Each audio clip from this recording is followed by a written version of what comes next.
Attends. C'est un homme qui m'a, quand je suis rentré en 1980, m'a pris sous son aile pour pouvoir me former.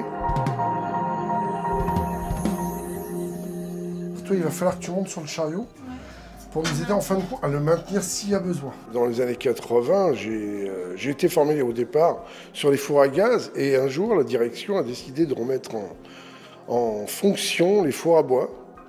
Alors, ça a été assez dur au départ parce qu'il y a eu un grand trou entre l'arrêt de ces fours et la mise en marche, qui veut dire qu'il a fallu, vu qu'il n'y avait que mon chef qui savait le faire, qui savait mettre en marche ces fours-là, il a fallu qu'il nous forme.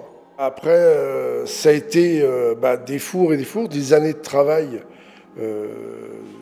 pendant une quarantaine d'années.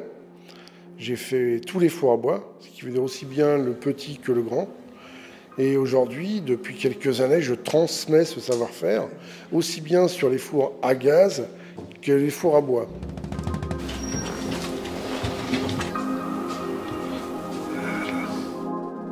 Non, ce qu'il faut, c'est rester droit, quoi. C'est la positionner directement. C'est un travail d'équipe. C'est comme ça qu'on arrive à transmettre notre savoir-faire. On la centre bien et on va installer le bourrelet là-dessus. Le premier four à bois, on était dans une totale inconnue. Donc là, il fallait tout nous expliquer. Alors qu'aujourd'hui, au bout du 3e ou 4e four, il y a un petit peu plus d'autonomie de ma part, ou voire même un petit peu plus de risque, de prise de risque. Que ce soit au niveau du dialogue avec mes collègues. Des fois, chacun peut apporter sa patte, ou moi je peux apporter ma patte, ou des fois on n'a même pas franchement besoin de se parler.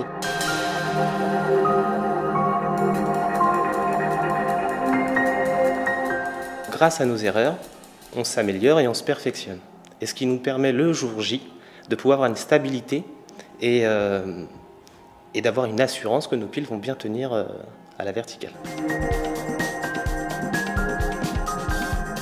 On a déjà le savoir-faire de notre chef qui nous a été transmis au fur et à mesure des années, mais on a également une sorte de fascicule, une bible, dont on se sert pour la création du four à bois, qui a été créé par un ancien collègue parti à la retraite aujourd'hui, avec des dessins à la main très très précis, qui suit les différentes étapes d'enfournement. Pour nous, chaque four est un défi, c'est-à-dire qu'on n'est jamais sûr du résultat final. En revanche, on doit être sûr de notre technique d'enfournement et de nos emplacements de chaque cerce et chaque pile.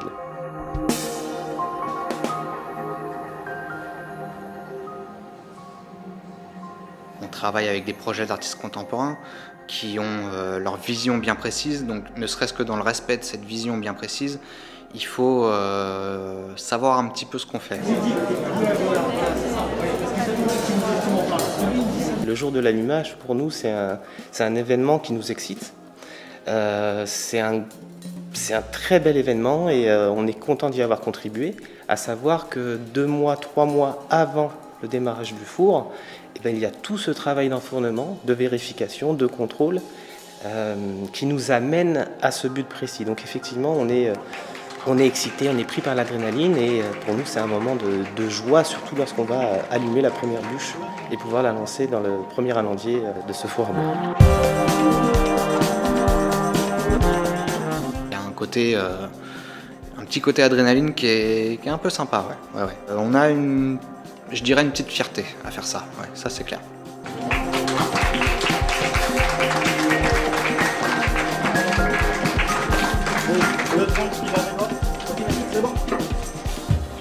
Ils sont mordus, ils en veulent.